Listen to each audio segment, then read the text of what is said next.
Sin más doy paso a Laura Lagos Abarzuza, que viene de la mano del proyecto Life in Common Land, que se está llevando a cabo en la Serra do Xistral, en Lugo. Laura es ingeniera de montes y doctora y ha trabajado en ordenación forestal, y su tesis trata sobre el lobo y su interacción con el ganado y los caballos salvajes. Actualmente trabaja como investigadora asociada en conservación de hábitats y servicios ecosistémicos derivados de la presencia de los caballos salvajes en montes, y hoy nos va a hablar acerca del proyecto Life in Common Land. Así que cuando quieras, Laura. Marga, buenos días. Un momento que comparto la pantalla. Buenos días a todos. Creo que ya se está viendo. Sí. Bueno, buenos días a todos. Me gustaría agradecer en primer lugar al equipo de Life Ricotí el habernos dado la oportunidad para presentar nuestro proyecto en este congreso y compartir nuestra experiencia sobre el proyecto Life in Common Land que se desarrolla en la Serra de Xistral, en el norte de la provincia de Lugo, coordinado por la Diputación de Lugo y en el que participan la Universidad de Santiago de Compostela y la de Coruña, a la cual pertenezco yo. Life in Common Land no tiene mucho que ver con aves, aunque muchos de sus técnicos somos ornitólogos aficionados, pero lo que tenemos en común ambos proyectos es que ambos trabajamos con un hábitat que depende en cierta medida de las actividades tradicionales que se desarrollan en él. En el caso de los brezales y turberas son los caballos salvajes y la ganadería extensiva, y aunque no he podido estar ayer en el congreso, por lo que he leído, en el caso de la alondra ricotí está asociada a la presencia de ovino, ¿no?, en determinadas zonas. Por eso, en esta presentación os quiero explicar cómo los usos tradicionales son importantes en la Serra do Xistral y cómo trabajamos desde el proyecto LIFE para integrar la conservación de estos hábitats en la gestión agroganadera que estos montes comunales realizan de sus terrenos, ¿no? Esta es la Serra do Xistral, un día bueno, de los pocos que hay, porque su localización marca mucho una climatología muy adversa. Son unas montañas suaves, entre 900 y 1000 metros, pero son las primeras con las que chocan las nubes cargadas de humedad que vienen del Cantábrico y que se quedan como atrapadas. Entonces, esto da lugar a unas precipitaciones frecuentes de 1500 milímetros al año, pero sobre todo unas nieblas casi perpetuas, ¿no? Estas condiciones de elevada humedad son las responsables de la existencia de tres hábitats que son prioritarios según la Directiva Hábitats, ¿no? Los brezales húmedos atlánticos, las turberas de cobertor y las turberas altas activas.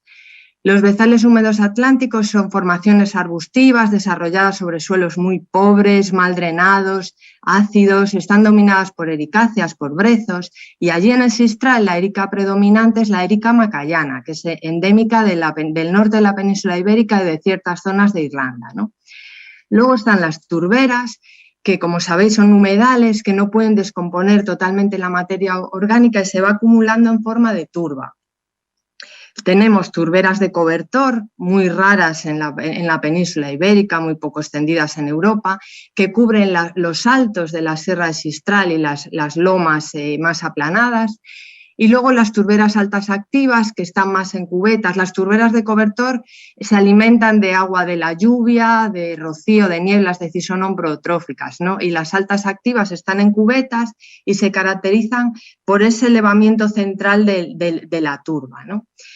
Estos tres hábitats, además de por la biodiversidad que atesoran, son importantes por los servicios ecosistémicos que nos proporcionan, ¿no? Y si nos tuviéramos que quedar con uno, quizás sería la inmensa, que son inmensos sumideros de carbono, principalmente las turberas, con lo cual son fundamentales en la lucha contra el cambio climático.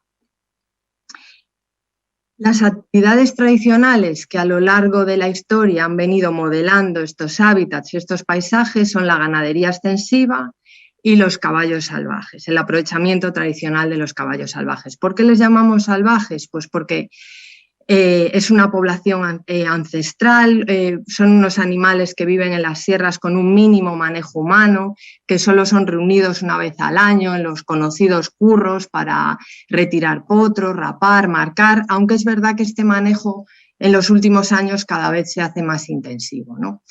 Hoy en día la ganadería ovina y caprina casi no existe en la sierra, únicamente en un monte tenemos un rebaño. y las actividades que tienen influencia sobre estos hábitats son los caballos y la ganadería vacuna. Un riesgo real, una amenaza real para estos hábitats es el abandono de estas actividades que bueno, es un proceso que se está dando en estas zonas de Galicia, ¿no?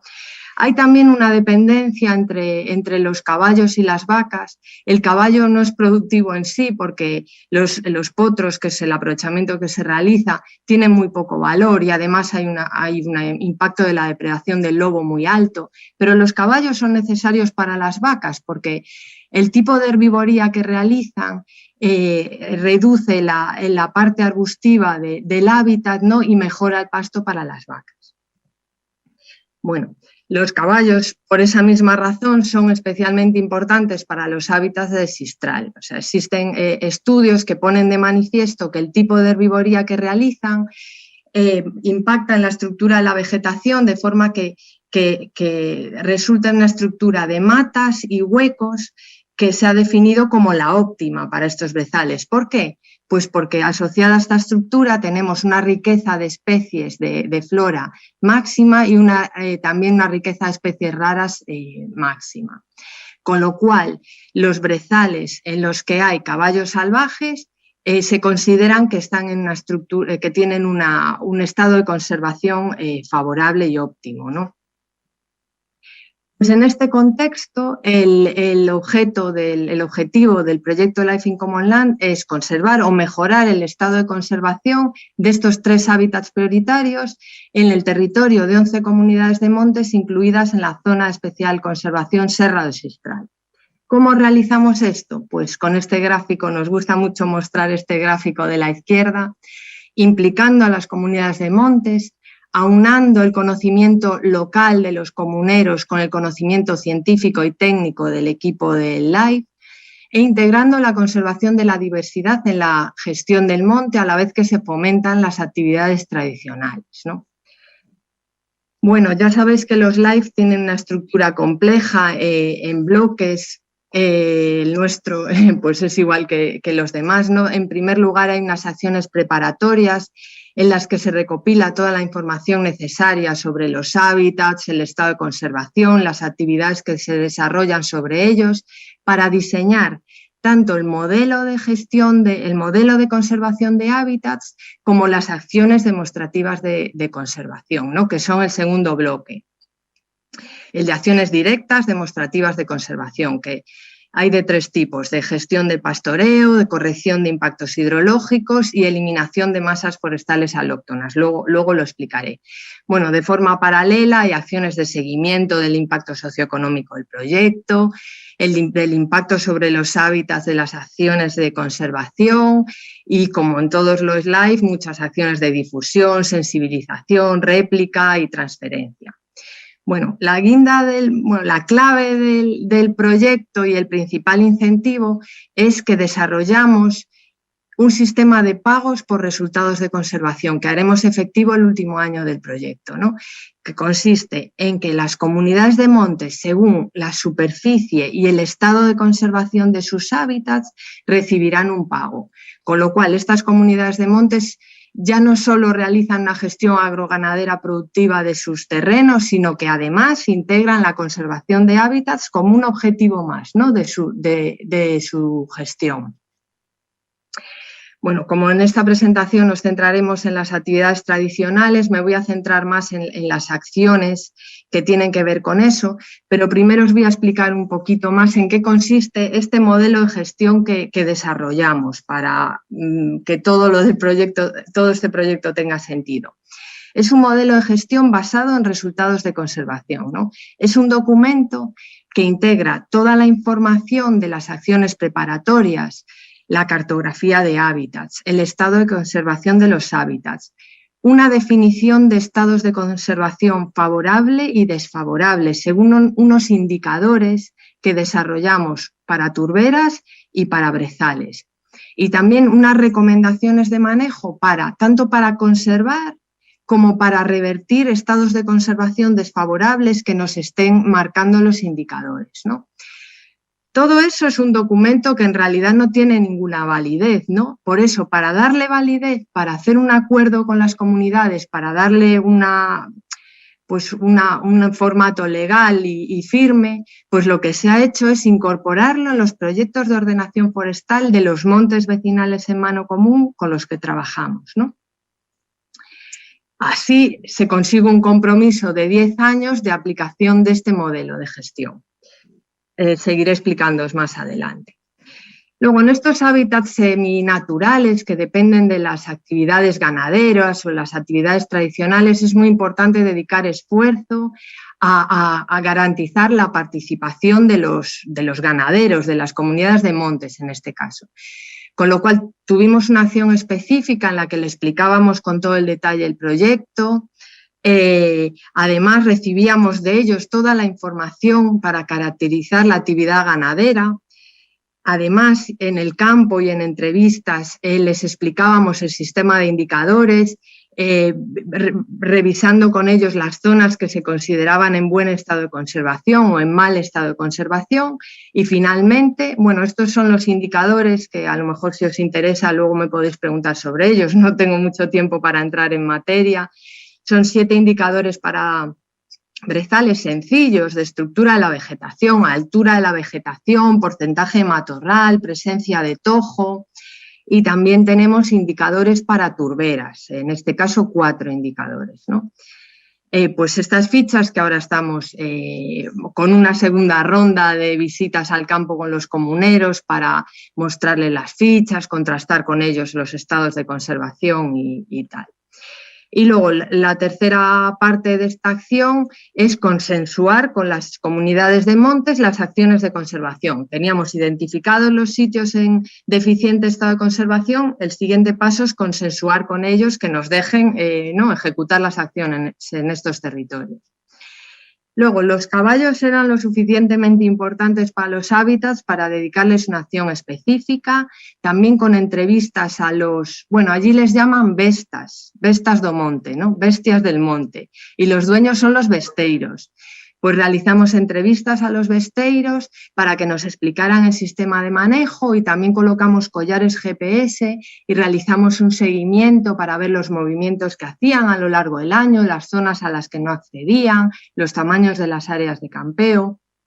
Al final tuvimos un informe, una imagen bastante detallada de cómo funciona todo este sistema en el Sistral, el número de animales, el número de besteiros, cómo es el manejo, también datos de ecología, por ejemplo, la dieta.